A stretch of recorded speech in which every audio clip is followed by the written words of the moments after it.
आज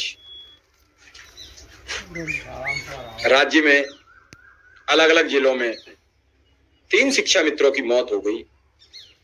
बेहद दुख की बात है, बेहद गंभीर बात है। लेकिन क्या इन 3 मौतों के बाद सरकार का रुख बदलेगा?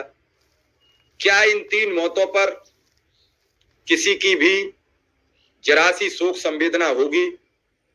कोई पूछेगा उस लिटे पिटे शिक्षा मित्र के परिवार से कि आइए हम आपके बारे में बात करने को एग्री है।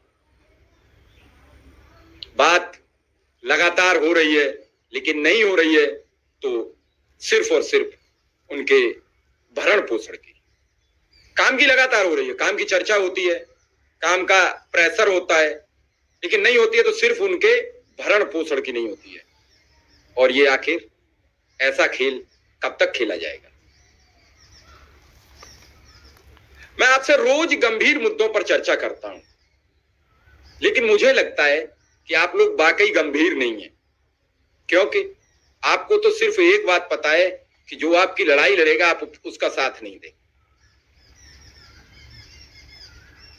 लड़ाई दोनों लोग मिलकर जीत सकते हैं, अकेला कोई नहीं जीत सकता। संगे शक्ति कलयुगी। आप शिक्षक होकर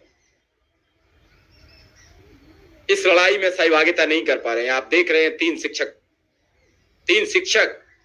शिक्षा मित्र आज इस दुनिया में नहीं रहे। काश सोचिए, जब वो थे तब परिवार का गुजारा चलाना बहुत मुश्किल था।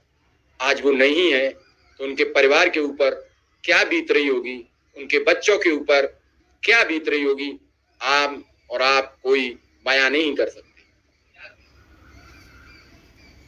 आप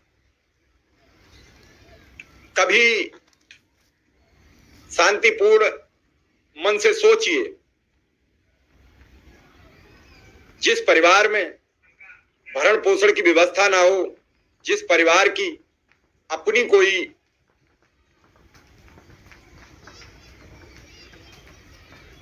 आय का साधन ना हो, वो व्यक्ति जो इस जून के माह में 15 दिन के लिए बेरोजगार हो। तीनों साथी का मुझे नहीं लगता कि अंतिम संस्कार भी ढंग से करने की स्थिति रही होगी, क्योंकि उसके पास तो पैसे नहीं थे। कई जनपदों में तो पिछले 2 माह से मानदेय भी नहीं आया है, वो भी लटका हुआ चल रहा है। तो ऐसे में वो किस हाल में अपने कारोबार, अपने परिवार का संचालन, अपने जीवन का वो दौर गुजारता है, मैं नहीं समझ पा रहा हूं। मेरे साथ परसों एक शिक्षा मित्र जुड़े थे, उन्नाव जनपद से थे। उन्होंने बड़ी गंभीर बात उठाई थी। उन्होंने कहा था शिक्षा मित्र के सिर्फ शर्ट और पैंट साफ सुथरे होते हैं, उसका अंडरवियर तक फटा होता है। कितनी दयनीय बात बोले वो। बोले जब मेरे किसी रिश्तेदार के यहां से कोई कार्ड आता है तो मेरे मुंह छुपाने के अलावा मेरे पास कोई और चारा नहीं होता है। मैं किसी भी तरह उस प्रोग्राम को टालता हूं, जिससे टालने के चक्कर में आए दिन परिवार में भी व्यवधान होता है और कोई पूछने वाला नहीं होता है। उसकी बात अपनी जगह पे बिल्कुल सही थी शिक्षा मित्र साथी की, क्योंकि अब वो 40 से 45 वर्ष की उम्र पार कर चुका है। आधी उम्र निकलने के बाद व्यक्ति करेगा क्या? उसकी जब आधी उम्र निकल जाती है तो सिर्फ और सिर्फ वो संवेदना, रिश्ते, आपसी भाईचारा, इन्हीं सब पर डिपेंड होता है।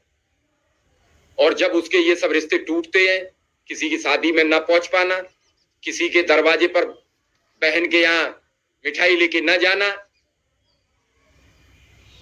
गर्मियों की छुट्टी में रिश्तेदारों के बच्चे आना जिन्हें न कपड़े दिलवा पाना और न 1 रुपया विदाई में दे पाना, कितनी मानसिक हीनता आती है मन में, नहीं मालूम। उन्होंने एक बात और उठाई कि हम अपने ही विद्यालय के साथी शिक्षकों से पैसे लेते हैं। और उसी पैसे तो वो दे देते हैं, हम भी ये सोच के ले लेते हैं कि हमें दे देने हैं, लेकिन उसके चलते हमें कितनी बार उनकी जलालत भरी बातें, उनकी बात और उनकी काम हमें करने पड़ते। लेकिन आज जो 3 शिक्षा मित्र इस दुनिया में नहीं रहे, अब उनके परिवार का जिम्मेदार कौन होगा? उनके परिवार की रोजी रोटी कैसे चलेगी? काश सरकार कोई ईपीएफ, पीएफ कहीं भी इनका प्रोविजनल फंड वगैरह में कहीं कुछ नाम लिखवा देती तो कम से कम मृत्यु उपरांत 2-4-5 लाख रुपया हासिल हो जाते, जो परिवार के लिए एक बड़ी रसद होते। आखिर ये खेल कब तक चलेगा?